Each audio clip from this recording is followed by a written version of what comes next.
ไว้น้ำใจสามเหล่าทหาร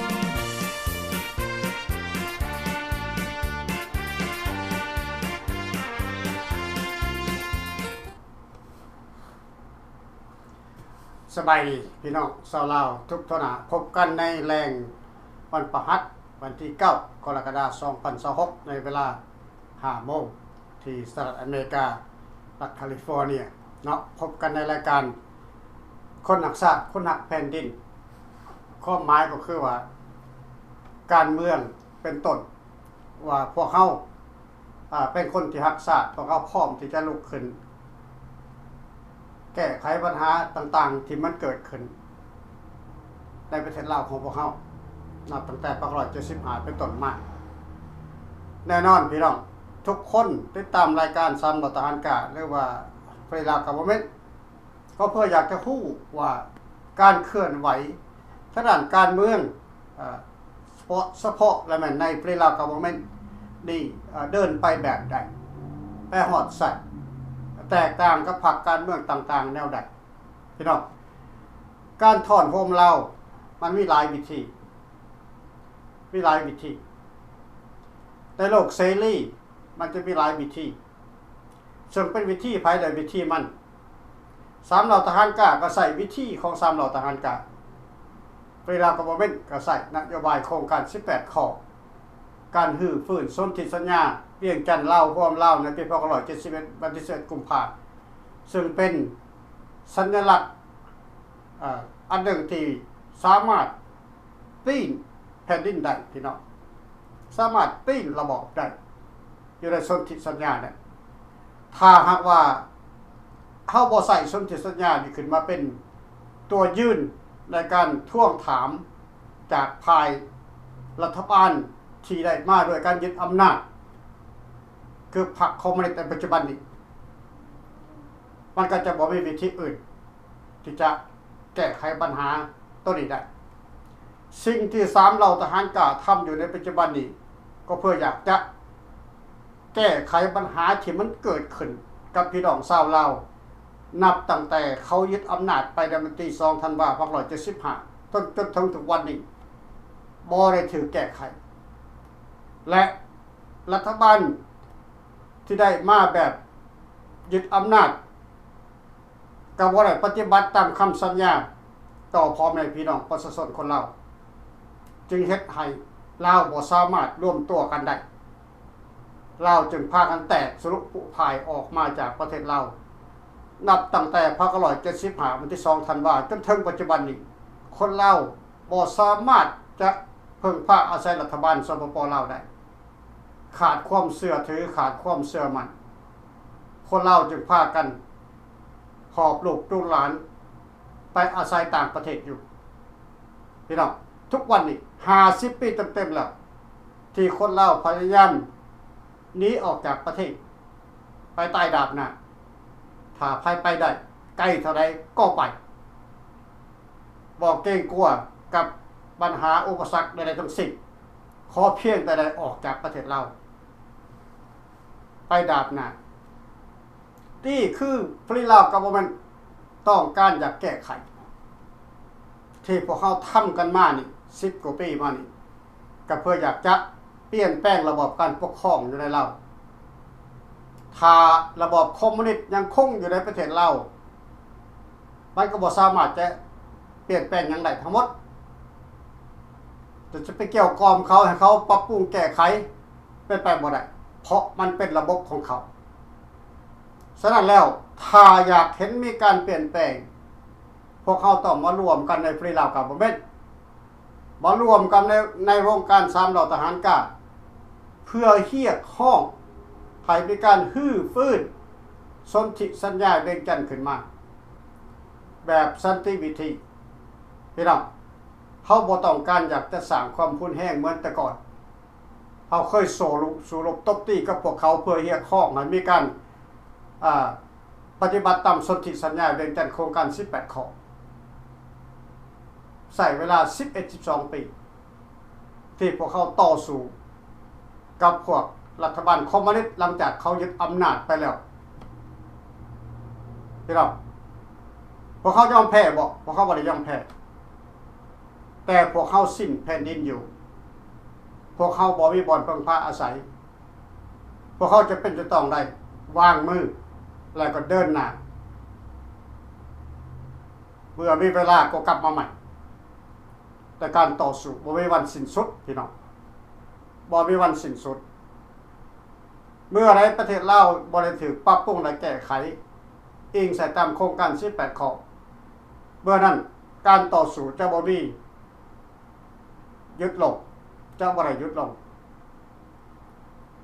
พิเศษสุดอยู่ใน3เหล่าทัพทหารกะของพวกเขาหรือว่าฟรีลาวกะบ่แม่นพี่น้องถ้าพวกท่านอยากเห็นการถอนโฮมแบบถอนโฮมจริงๆถอนโฮมแบบถูกต้องระบบถูกตามระบบซิสเต็มของสากลต้องใส่ระบบของฟรีลาวกะบ่แม่นต้องเข้ามารวมใน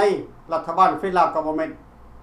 เดินตามทางนโยบายของ3เหล่าทหารกะเดินตามทางของนโยบายของฟรีลาวกะบ่แม่นเท่านั้นพวกท่านก็จะเห็นการเปลี่ยนแปลงในอนาคตบ่นานบ่ซ่าอิงใส่กันเต้าห่มหรือว่าความสมัครใจของพ่อแม่พี่น้องประชาชนคนลาวทั้งประเทศในและนอกพี่น้องวันนี้ข้าพเจ้ามื้อนี้ข้าพเจ้าจะมาแถลงการประกาศก็ว่าได้เพื่อให้พ่อแม่พี่น้องคนลาวของพวกเขาทุกกลุ่มทุกพรรคทุกพวกอยู่ในและอยู่นอกประเทศได้ทราบทั่วถึงกันเป็นทางการคือการนำพาจากราชวงศ์รานสร้างคมขาวภาคใต้ข้าพเจ้าขอสงวนสื่อไว้ตอนนี้เมื่อไรหากพวกท่านหากคนเราทุกกลุ่มทุกก้อนทุกคนทุกแห่งทุกบ่มทุกจีทุกแก่หากจงหักภักดีต่อราชวงศ์รานสร้างคมขาวภาคใต้เห็นดีเห็นพ้องให้เพิ่นออกมาเป็นผู้นำในการเรียกร้องหรือว่าในการกอบกู้เอกราชลาวคืนมาก็เข้ามาร่วมกันในรัฐบาลฟรีลาวกะบ่แม่นดีเดี๋ยวนี้ราชวงศ์รานสร้างคมขาวภาคใต้เพิ่นพร้อมแล้วที่จะเข้ามาเป็นผู้นำเข้ามาเป็นผู้นำพาพวกเฮาลาวทุกเผ่าเพื่อลุกขึ้นต่อสู้กับศัตรูม่านของแผ่นดินคือพรรคคอมมิวนิสต์พรรคไกรสอนพรรคพรหมวิหารพรรคคำใต้สิทธันดร2พรรคใหญ่นี่ต้องขับไล่พวกนี้ออกจากอำนาจต้องปลดพวกนี้ออกจากอำนาจเขาจึงสามารถปกครองกันเองได้ปัจจุบันนี้ลาวเฮาบ่ได้ปกครองกันเองโดยคนลาวของพวกเฮาคนลาวทั้งประเทศอยู่ภายใต้การคุ้มครองของเวียดนามอยู่ภายใต้การชี้นำของเวียดนามบ่ได้อยู่ภายใต้ชี้นำของคนลาวไกรสอนพรหมวิหารเป็นเสื้อชาติแก้วแดงเป็นสายเลือดแก้วแดงคำใต้สิทธันดรก็ลูกหลานเสื้อสายแก้วแดงพี่น้องเมื่อรัฐบาลลาวเป็นคนแก้วก็บ่แตกต่างหยังหมดต้องเข้าใจง่ายๆว่าเมื่อลูกแก้วหลานแก้วเป็นเจ้าเป็นนายเป็นผู้ปกครองประเทศก็แสดงว่าลาวขึ้นเป็นประเทศของแก้วไปในตัวแล้วการเดือดร้อนมันบ่แม่นแต่เดือดร้อนกับพ่อแม่พี่น้องประชาชนอยู่ในลาวประเทศอยู่ในประเทศลาวมันเดือดร้อนมาฮอดเดือดร้อนมาถึงจนถึงลาวนอกคือกันเพราะลาวนอกก็เป็นเจ้าของแผ่นดินลาวเหมือนกันพวกเฮาเป็นเจ้าของแผ่นดินก่อนพวกคอมมิวนิสต์แก้วแดงจะญาติยกญาติเข้ามาดังนั้นเฮาจะบ่ยินยอมให้พวกคอมมิวนิสต์แก้วแดงนี่ยึดอำนาจไปให้แก้วแดงพี่น้องการนำพาของสถาบันรานสร้างคมขาว ภาคใต้เป็นวิธีการที่ถูกต้องตามโครงการนโยบายองค์การสากลและโครงการ18ข้อซึ่งได้ตกลงกันไว้ในวันที่21กุมภาพันธ์2573น่ะเมื่อรัฐสร้างราชวงศ์รัฐสร้างของเขาหลวงพระบางบ่ยอมเดินหน้าบ่ยอมเข้ามาเล่นการเมืองบ่ยอมเข้ามาปลดแอกบ่ยอมเข้ามาต่อต้านบ่ยอมเข้ามาต่อสู้กับพรรคคอมมิวนิสต์พวกเขาจะต้องเลือกพี่น้องจะต้องเลือกเพราะประเทศลาวมีพระบาทสมเด็จพระเจ้ามหาชีวิตมีรัฐสร้างราชวงศ์รัฐสร้างของเขาเป็นผู้เป็นว่ายังเป็นผู้ปกป้องเป็นผู้หักของแผ่นดินพี่น้องมันมีอยู่3ราชอาณาจักรมีราชอาณาจักรหลวงพระบางราชอาณาจักรเวียงจันทน์และราชอาณาจักรนครจำปาสักพี่น้องคนลาวเกิดใหม่ใหญ่รุ่นอาจจะบ่เข้าใจในตอนนี้แต่พยายามเข้าใจไปเมื่อตอนหน้าข้าพเจ้าเคยเล่าให้พวกท่านฟังไปแล้วว่าราชวงศ์รัฐสร้างพรมขาวเวียงจันทน์ถึกสยามกวดล้างไปตั้งแต่ศตวรรษที่17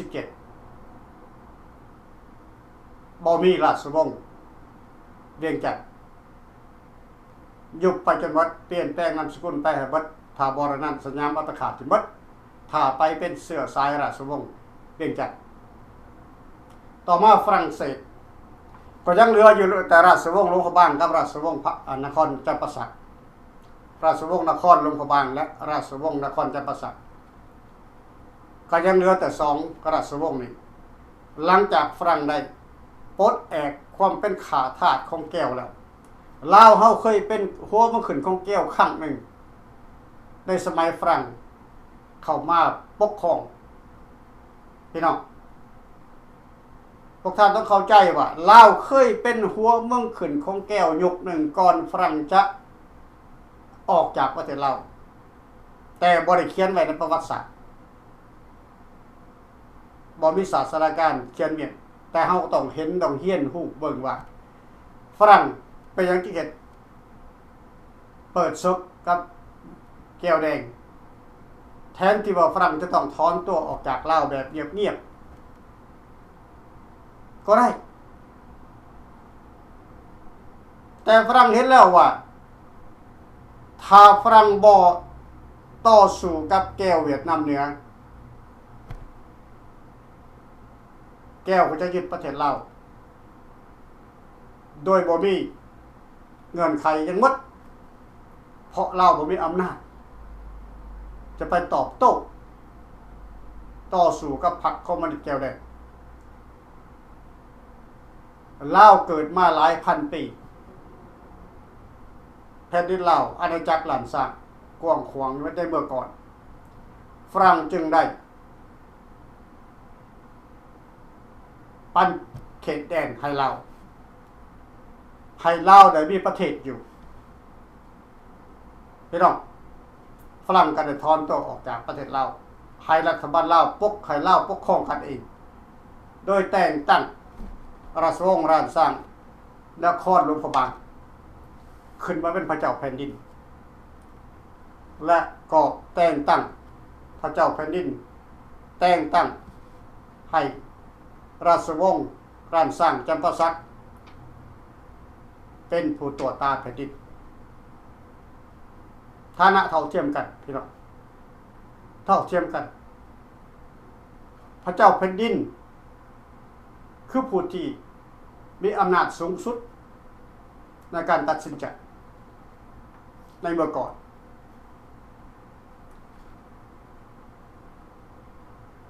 ราชวงศ์ภาคใต้สมเด็จเจ้าพระอุ้มณจำปาสักเป็นเจ้าชีวิต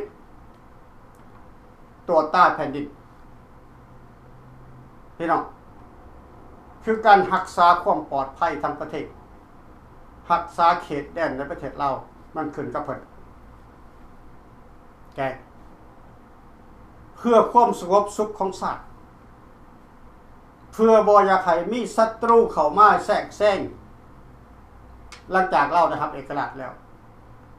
แต่มันก็ยังมีสงครามเกิดมาจนได้ก็แม่นไผเป็นผู้ก่อตั้งแม่นผู้ใดเป็นก่อสร้างสงครามแทนที่ว่าสงครามมันแล้วไปแต่ปี147พุ่นเราได้ทำเอกราชแล้วเราอยู่กันแบบสันติสุขแล้วและแม่นไผที่ออกไปควบมือกับแก้วแดงสร้างตั้งก้องกบฏขึ้น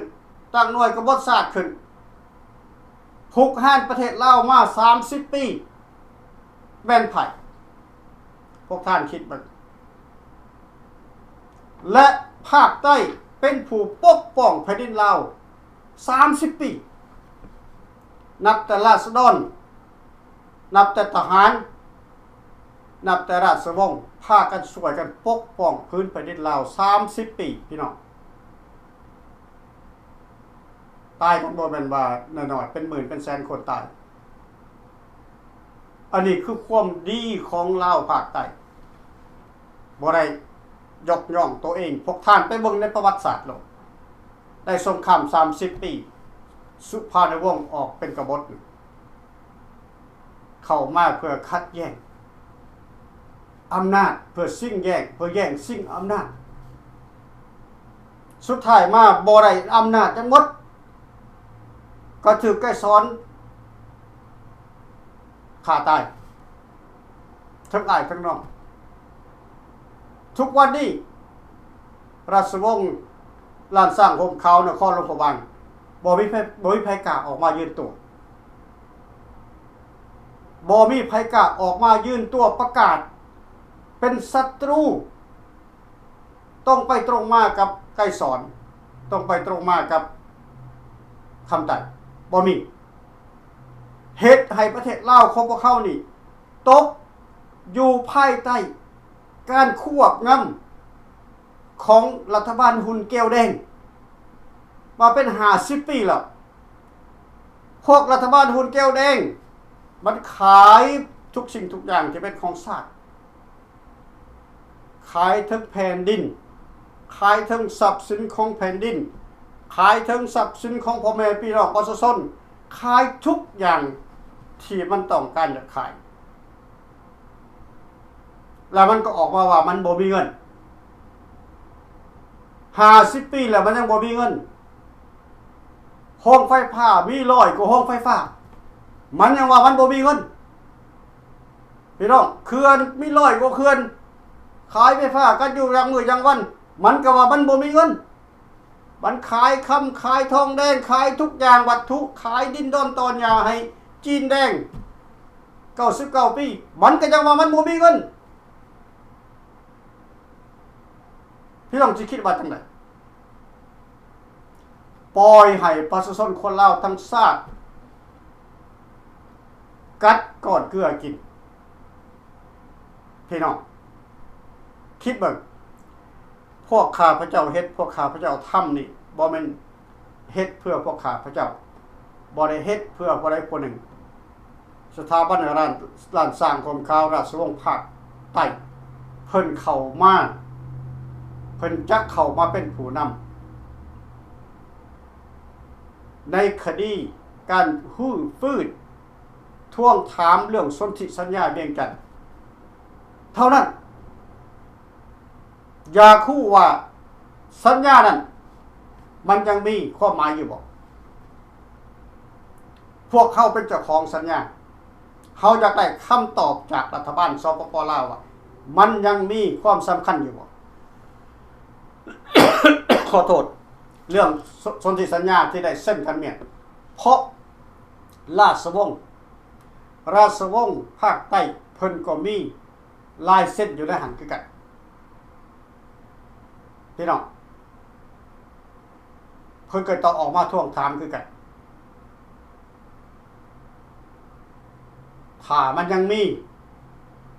ความสัมพันธ์อยู่ถ้ามันยังสำคัญอยู่ ว่าลาวต้องร่วมลาวต้องเป็นลาวสนธิสัญญาเวียงจันทน์มันก็ต้องฟื้นขึ้นมาใหม่ถามเมื่อได้รัฐบาลสปปลาวบ่ยอมตอบโต้พวกเขาทางด้านสนธิสัญญานี่ก็แสดงว่าพวกเขาผิดจริงพวกเขาเฮ็ดจริงพวกเขาจึงบ่อยากเข้ามาแก้ไขปัญหาเรื่องโครงการ18ข้อถ้ามันถึงแบบนั้นพวกเขาก็ต้องได้ใส่ความเด็ดขาดเข้าไปอีกกว่านั้นพี่น้องเดี๋ยวนี้เฮามีเจ้าของสัญญาตัวจริงออกมาแล้ว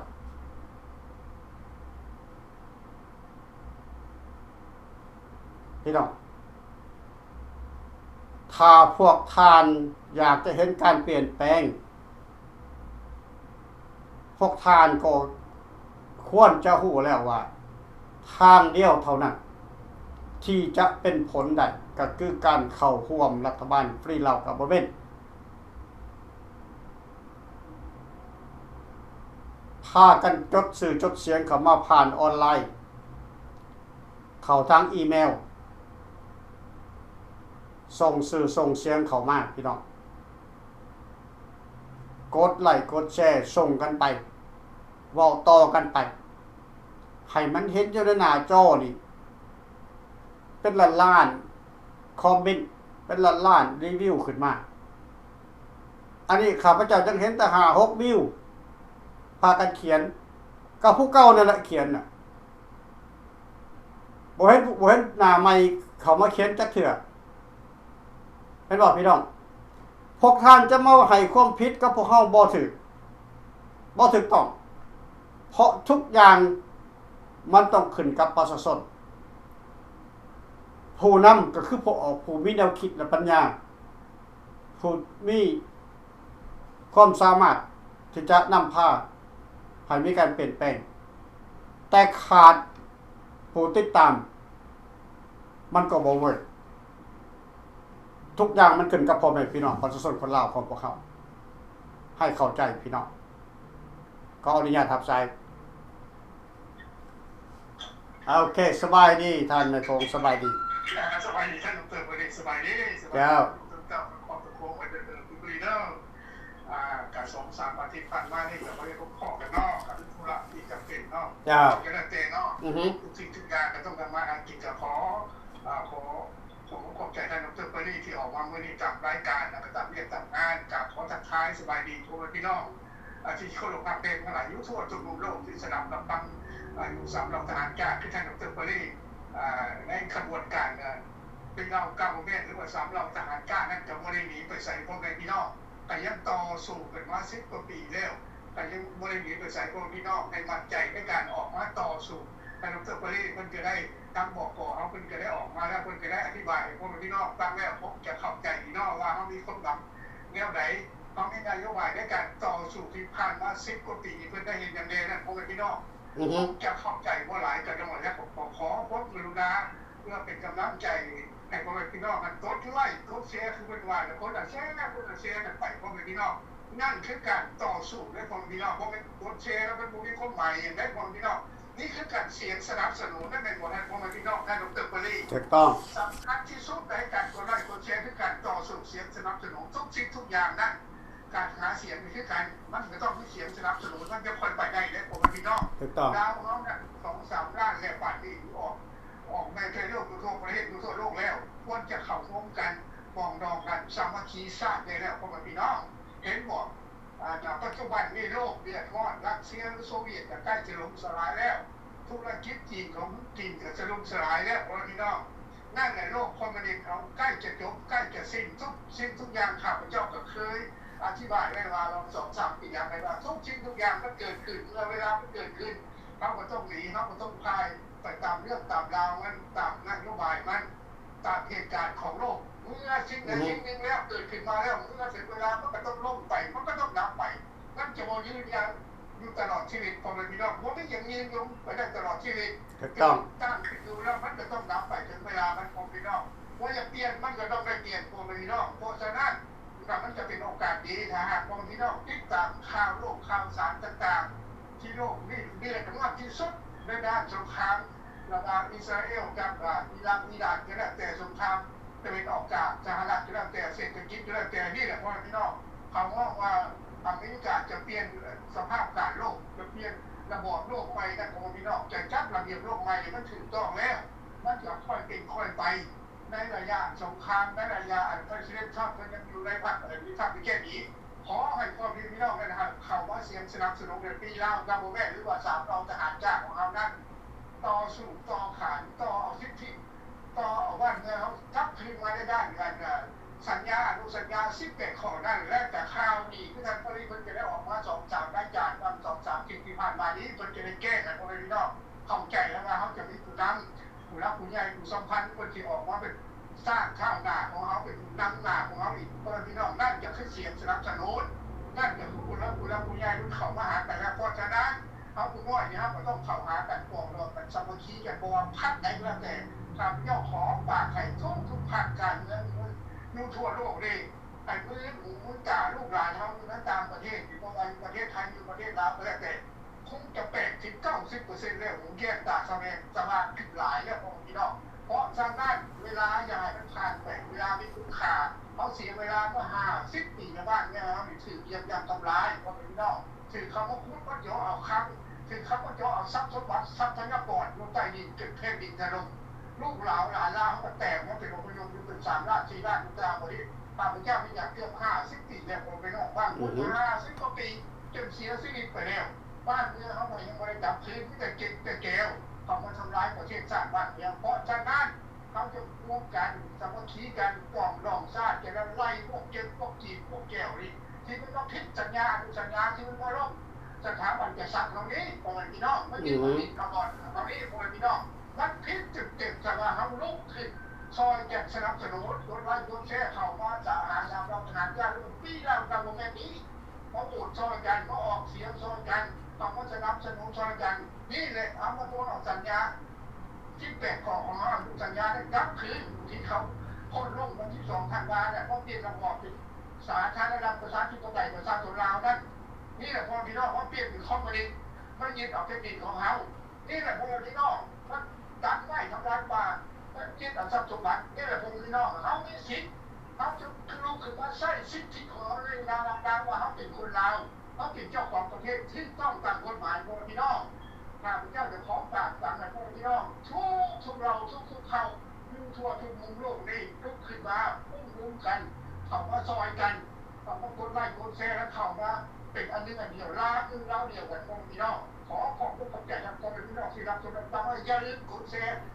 ต่อกันไปจัดสนับสนุนเพื่อเสียงเสียงครับเป็นกำลังใจอันสำคัญที่สุดของพี่น้องขอขอบใจทางกองบริรับของพี่น้องที่รับชมรับฟังหมายขอให้พี่น้องจะมีความสุขทุกทางสบายดีเจ้าขอบใจน้ำตันแม่คงหลายๆพี่น้องก่อนจะจากกันไปมื้อนี้เนาะข้าพเจ้าก็อยากจะแจ้งกันเกี่ยวกับจดหมายจากไวท์เฮาส์เนาะมาถึงบาง2 ทิศผ่านมานะว่าจดหมายมาจากไวท์เฮาส์นี่สำคัญขนาดใดเนาะหลายคนก็จะคิดว่าแค่แต่เป็นจดหมายคำตอบเพื่อมารยาทนักการเมืองหลายคนจะคิดแบบนั้นใช่แต่พวกท่านต้องเข้าใจว่าจดหมายแต่ละครั้งที่ข้าพเจ้าเขียนไปไวท์เฮาส์ข้าพเจ้าอธิบายทุกอย่างวิธีการปราบปรามคอมมิวนิสต์วิธีการต่อต้านคอมมิวนิสต์วิธีการยุบยั้งการแพร่ขยายของคอมมิวนิสต์ข้าพเจ้าอธิบายทุกแบบและลงนามสุดท้ายก็คือการขอร้องให้เพิ่นมาช่วยพวกเฮาขับไล่คอมมิวนิสต์ออกจากประเทศเราทุกฉบับและแต่งตั้งรัฐบาลใหม่ขึ้นมาในประเทศเราก็คือรัฐบาลของราชอาณาจักรลาวราชอาณาจักรลาวก็คือพวกเฮานี่ล่ะฟรีลาวก็บ่แม่นเป็นแค่แต่สื่อ ตามองค์การอยู่นอกประเทศเท่านั้นแต่เมื่อใดเฮาย่างเข้าประเทศลาวแล้วมันก็เป็นรัฐบาลราชอาณาจักรเราอย่าไปเข้าใจแนวอื่นพี่น้อง การที่เพิ่นเขียนขึ้นมาตอบของพวกเขานี่แสดงให้เห็นว่าเพิ่นได้รับจดหมายและเพิ่นก็ได้เข้าใจเพิ่นก็ได้เข้าใจในเหตุผลของเฮาที่เฮาเสนอหรือขอร้องไปให้เพิ่นช่วยเหลือนั่นใช่พวกท่านอย่าไปเข้าใจว่ามันเป็นการตอบจดหมายแบบ บ่ให้เสียมารยาท no เพิ่นแสดงออกให้เฮาเห็นว่าเพิ่นได้รับข้อมูลจากพวกเขาแล้วนะเพิ่นจึงเขียนจดหมายมาตอบ เพื่อให้พวกเขารู้จักว่าค่อยได้ยินแล้วเพิ่นได้ยินแล้วเพิ่นได้อ่านแล้วเพิ่นได้เข้าใจแล้วใน ขอร้องจากพวกเขานะโอเคให้ทุกคนเข้าใจแบบนี้ที่จะให้เพิ่นตอบ ออกมาเป็นไม้เป็นมือให้เฮาออกมาแสดงเป็นตัวยื่นให้เฮาเป็นไปบ่ได้ข้าพเจ้าอธิบายไปหลายครั้งแล้วเฮาเฮ็ดไปนี่เพื่อเสนอต่อองค์การเพิ่นเพื่อเสนอให้ไว้เฮาได้ฮู้ว่าเฮาเป็นไผเฮาเฮ็ดหยังเฮาต่อต้านกับไผ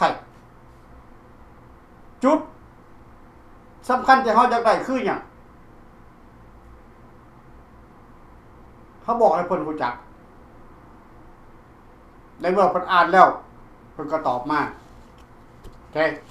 ข้าพเจ้าจะอ่านเป็นภาษาลาวที่ข้าพเจ้าแปลออกมาแล้วเราจะอ่านภาษาอังกฤษกำลังเพิ่นบอกว่าขอบใจที่ท่านได้เขียนหาข้าพเจ้าและแบ่งปันคำแนะนำของท่านความเข้มแข็งของประเทศของพวกเฮาแม่นอยู่ในจิตใจของประชาชนอเมริกาและความเต็มใจของเจ้าของที่จะติดตามข้อมูลข่าวสารและมีส่วนร่วมข้าพเจ้ารู้สึกขอบใจที่ท่านได้ใช้เวลาเพื่อแบ่งปันแนวความคิดของท่านพวกเขาอยู่ในช่วงเวลาที่น่าตื่นเต้นในประวัติศาสตร์ของประเทศชาติของพวกเขาคือประเทศอเมริกานี่ในขณะที่อเมริกากำลังเฉลิมฉลองครบรอบ250 ปีแห่งการเป็นเอกราชอย่างภาคภูมิใจและพวกเขาจะสืบต่อปฏิบัติตามคำมั่นสัญญาของพวกเขาต่อประชาชนชาวอเมริกาทุกๆมื้อข้าพเจ้าก็คือท่านประธานทรัมป์นั่นแหละกำลังต่อสู้เพื่อลดค่าครองชีพของท่านเฮ็ดให้บ้านของท่านปลอดภัยขึ้นและรักษาความฝันของชาวอเมริกาให้มีชีวิตชีวาและเจริญรุ่งเรืองสำหรับครอบครัวของท่านและครอบครัวชาวอเมริกันทุกครอบครัวในทั่วประเทศของพวกเขาฟังกะคักเพิ่นบอกว่ารักษาความฝันชาวอเมริกาให้มีชีวิตชีวา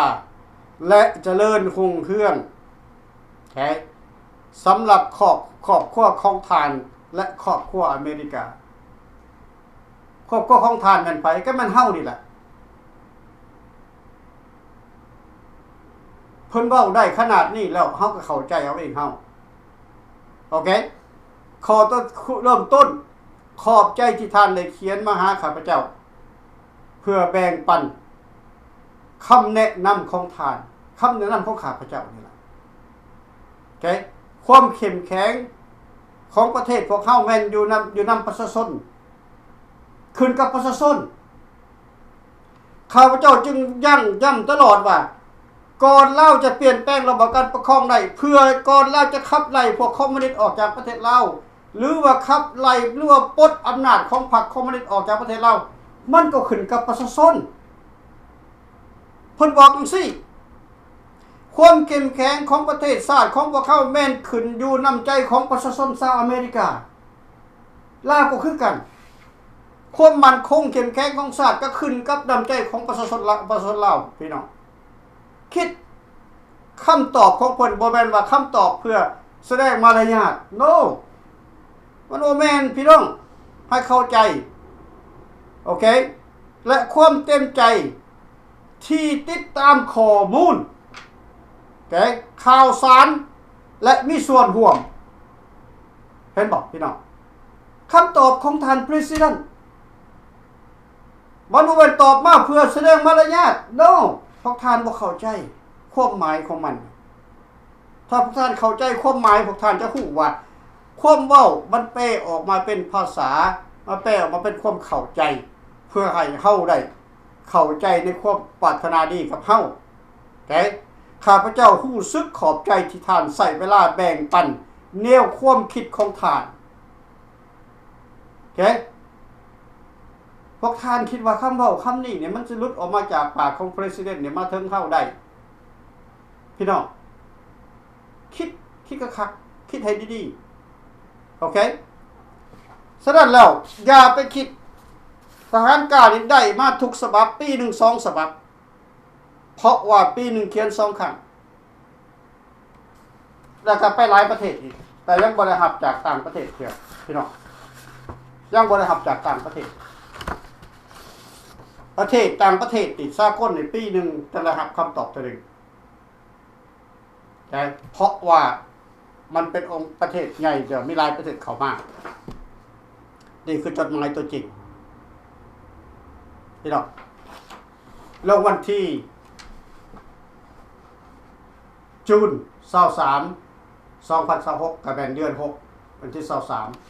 23ปี2026ถึงดร. ฟาริส แสงที่ Fresno California Thank you for writing to me and for sharing your suggestion. The strength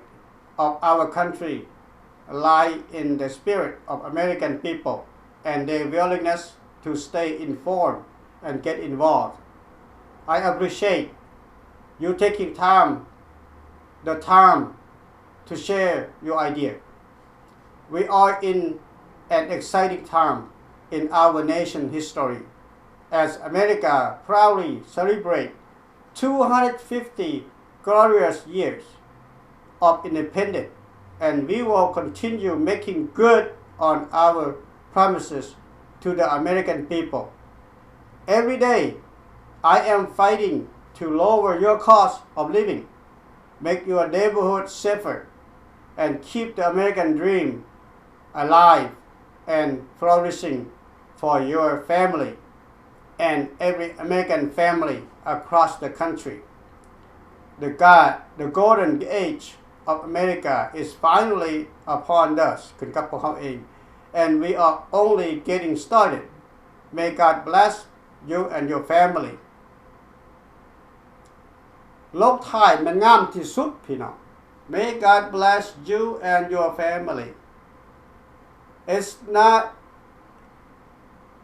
normal letter โอเคให้เข้าใจจังสัตว์หนังสือนี่สำคัญที่สุดลงท้ายฉะนั้นแล้วภูมิใจบ่พี่น้องภูมิใจ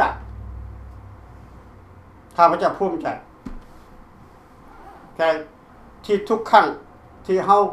เขียนจดหมายไปหาเพิ่นตอบเฮามาด้วยความเต็มใจด้วยความภูมิใจฉะนั้นแล้วพี่น้องคนลาวทุกคนน่ะคนตัดสินใจได้แล้วจะเป็นพรรคการเมืองใดก็ตามอันนี้ข้าพเจ้าเรียกร้องเขาต้องมีผู้นำผู้เดียวข้าพเจ้าเคยบอกตลอดมา10กว่าปีว่าเขาต้องมีผู้นำผู้เดียวข้าพเจ้าเคยเรียกร้องไปว่าข้าพเจ้าอยากได้ผู้นำหลายคนก็ตอบมาว่าเจ้าเป็นผู้นำได้ดร. ฟารีข้าพเจ้าตอบไปว่าข้าพเจ้าบ่เป็นผู้นำสูงสุดข้าพเจ้าเป็นผู้นำได้แต่ยังมีผู้สูงส่งกว่าข้าพเจ้าที่ข้าพเจ้าซอกหาวิ่งเต้นหาแสวงหา พี่น้องสุดท้ายเขาก็ได้มาพี่น้องผู้ที่เขาอยากได้เขาก็ได้มาแล้วเมื่อเขาได้มาแล้วพี่น้องก็คนจะภูมิใจแหละคนจะเข้ามาร่วมกับพวกเขาปีจะบ้านี่2027นี่ข้าพเจ้าจะจัดการประท้วงของแรลลี่การประท้วงใหญ่โตที่สุดอยู่ในเฟรชโนนี่ข้าพเจ้าได้ประกาศไปทีนึงแล้วทุกมื้อนี้ก็ประกาศอีกข้าพเจ้าพร้อมด้วยราชวงศ์เพิ่นจะมาเปิดการชุมนุมประท้วงรัฐบาลสปป.ลาวในเหตุการณ์ที่กบฏสนธิสัญญาโครงการ18ข้อที่เฟรชโนจะออกข่าวทั่วโลกพี่น้องเป็นทางการยกสูงคือสนธิสัญญาเวียงจันทน์ฉะนั้นแล้วพวกเขาต้องการสนับสนุนจากพ่อแม่พี่น้องประชาชนคนลาวทุกมุมทุกแจ้ของโลกนี่มาร่วมกับรัฐบาลฟิลิปปินส์ในปี2027เขาต้องมาแสดงความสามัคคีรวมพลังลุกขึ้นให้คอมมิวนิสต์เขาเห็นว่าลาวเสรียังมีหลายล้านคนที่พร้อมจะลุกขึ้นพร้อมจะลุกขึ้นช่วยกันแก้ไขปัญหาลาวของพวกเขา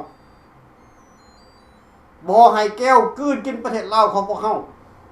บ่ให้รัฐบาลหุ้นแก้วนี่เขามาขูดหิดพ่อแม่พี่น้องประชาชนคนลาวของพวกเขาถึงเวลาที่คนลาวทั้งชาติจะต้องเข้ามาสามัคคีกันอยู่ในฟรีลาวกับเมืองนี้พี่น้องถ้าเขาจะตุ่มโฮมกันแบบวิธีอื่นที่หลายองค์การที่คิดไว้ข้าพเจ้าส่วนตัวแล้วเป็นไปบ่ได้เป็นไปได้ยากจึงขอเรียกร้องให้พวกท่านนี่เข้ามาร่วมคิดร่วมฟังอยู่ในโครงการรัฐบาลราชอาณาจักรลาวนี่พวกท่านจะเห็นว่ารัฐบาลราชอาณาจักรลาวเมื่อก่อนมีอยู่2รัฐบาลคือรัฐบาลของประธานคำพุยศิสวัสดีรัฐบาลของพญาสิทธบุญอยู่ฝรั่งเศสรัฐบาลฟรีลาวกับบอมเมนที่ถูกนำพามาจากข้าพเจ้าดร.ฟารีดีเป็นรัฐบาลคนที่3แต่รัฐบาลตัวที่1ของพญาสิทธบุญนั้นยังมีอยู่ยังมีอยู่แต่การเคลื่อนไหวบ่ทราบแกรัฐบาลของของประธานคำพูดศิสวัสดียังมีแต่ว่าข้าพเจ้าบ่ทราบกันในปัจจุบันนี้ยังแอคทีฟอยู่ในรัฐบาลของฟรีลาวกับโมเมนต์นี้พี่น้องเขายังแอคทีฟและยังเคลื่อนไหวมีแอคทิวิตี้ขึ้นมาตลอดทางด้านการเมืองทางด้านสากลเขาบ่ได้อยู่แบบเงียบปีสมา2027เขาจะออกมายื่นตัวเป็นตัวต่อต้านเขาจะต่อต้านกับรัฐบาลสปป.ลาวให้ฮู้กันเป็นดำเป็นแดงเลยว่าเฮาได้เจ้าของตัวจริงมาท่วงสนธิสัญญามาท่วงเอาความเป็นชาติขึ้นมาให้พ่อแม่พี่น้องประชาชนคนลาวเฮาบ่ได้ท่วงมาเป็นของเฮาราชวงศ์รัชกาลของข้าภาคใต้บ่ได้ว่าท่วงเป็นของเพิ่นท่วงสนธิสัญญาที่พวกคอมมิวนิสต์กับพายขัวได้สัญญากันไว้เพื่อปกปักรักษาพื้นแผ่นดินพี่น้องเพื่อพัฒนาสร้างสาประเทศชาติอยู่ในสนธิสัญญาบ่ได้บอกว่าต้องฆ่ากันเองต้องขับไล่กันเองต้องจับกุมกันเองบ่ได้เว้ามันเล่าร่วมเล่าเพื่อพัฒนาประเทศชาติบ้านเมืองแต่สุดท้ายมาภายคอมมิวนิสต์ ประกาศยึดอำนาจเค้นขาดพี่น้องคนลาวทั้งประเทศตายไปเกือบครึ่งประเทศพี่น้องคิดเบิ่งและเขาออกมาท่วงถามเพื่อความถูกต้องอิงใส่ตามสัญญาพี่น้องสิเห็นดีกับเขาหรือบ่เห็นดีกับพวกเขาถ้าพวกท่านเห็นดีเห็นพร้อมก็เข้ามาพี่น้องเขาเรียกร้องพวกท่านเข้ามาบ่ต้องกลัวต้องย่านศัตรูถ้าเขาจะสู้ก็สู้ให้มันถึงโลดบ่ต้องกลัวต้องย่านแค่แต่พวกท่านจดไลค์กดแชร์ไปพวกท่านก็บ่ได้ถือเข้าดำขาดอกหรือว่าพวกท่านสมัครเข้ามาเป็นสมาชิกช่วยเหลือกันพอเล็กพอน้อยได้เท่าใดก็ให้บ่ได้ก็แล้วก็แฮงดีพี่น้องเฮาจะเห็นพลังของความสามัคคีเพื่อเฮาจะไปยื่นต่อองค์การสากลว่าคนพลเมืองลาวนี่มาจักล้านคนที่เห็นดีกับรัฐบาลราชจักรลาวนี่ใครลุกกลับขึ้นมาเป็นเจ้าของประเทศนี่คือความจริงพี่น้องบ่แม่นว่าเฮาจะไปสร้างกองทัพไล่ตีกันไล่ยิงกันขึ้นมาก่อนเนาะเฮาบ่ได้เฮ็ดจังซั่นเฮาบ่ได้มีแนวคิดแนวนั้นดังนั้นเราจะไขพวกท่านเข้าใจการทำงานของรัฐบาล Federal Government พวกเฮาทำงานหนักกันทุกวันบ่แม่นบ่ได้ทำพวกท่านอาจจะบ่เห็นการเปลี่ยนแปลงในระยะนี้หรือว่าการคืบหน้าก้าวหน้าของรัฐบาล Federal Government ในระยะนี้บ่แม่นว่ามันจะเห็นขึ้นมาแบบทันหูทันตาพี่น้องมันต้องใช้เวลาเพราะคนลาวทั้งประเทศยังย่านกลัวกับอำนาจของพวกเผด็จการอยู่มันจึงเฮ็ดให้พวกเฮานี่ไปซ่าให้เข้าใจแต่ถึงอย่างไรก็ตามพี่น้องถึงเวลาทุกท่านทุกพรรคการเมืองจะต้องได้ตัดสินใจว่าจะเข้าร่วมรัฐบาล Federal Government บ่หรือบ่ถ้าพบเอาติดต่อเข้ามาทางอีเมลพรรคการเมืองแต่ละพรรคล้วนแล้วแต่มีนักการเมืองที่หัวดีมีความรู้สามารถเขียนอีเมลมาหาข้าพเจ้าได้ถ้าเพิ่นพร้อมนะเฮาบ่ได้บังคับกันเฮาบ่ได้แสดงว่าเฮาเหนือเพิ่นแต่แนวคิดของมันบ่คือกันแต่ละคนแนวคิดของ3เหล่าทหารกล้านี่เชื่อมั่นในโครงการคือการฟื้นสันติสัญญาเท่านั้นนอกจากนั้นบ่มีหยังเลยก่อนเฮาจะเปลี่ยนแปลงการปกครองต่างๆในประเทศลาวนั้นเฮาต้องเปลี่ยนแปลงรัฐบาลก่อนถ้าเปลี่ยนแปลงรัฐบาลบ่ได้โครงการการปกครองก็จะบ่เกิดนี่คือความจริงที่คนควรทุกคนควรจะจดจำเข้าใส่ใจไว้ใส่สมองไว้พี่น้องเนาะเอาในค่ำคืนมื้อนี้ก็ขอบใจนำท่านไมโครศิษตนาถที่เข้ามาเสริมเติมให้ขอบใจนำพ่อแม่พี่น้องประชาชนคนลาวทุกคนที่ติดตามติดชมทั้งถามแม่นว่าพวกท่านบ่กล้าบ่สามารถเข้ามายืนเป็นต้นเป็นโตให้เห็นก็บ่เป็นหยังก็มีวันหนึ่งเฮาจะเจอกันพบกันอยู่ไสเฮาก็บ่ทราบแต่เฮาต้องได้เจอกันแน่นอนเนาะขอขอบใจนำสมาชิก3เหล่าทหารกะทุกท่านด้วยผู้อาวุโสทุกท่านแล้วก็ที่ปรึกษาทุกท่านที่ใส่ความพยายามอยู่นำกันมาต่อสู้กันมาสู่ส้นกันมาเพื่อให้เขาถึงจุดหมายของมันพี่น้องขอขอบใจพบกันใหม่ในอาทิตย์หน้า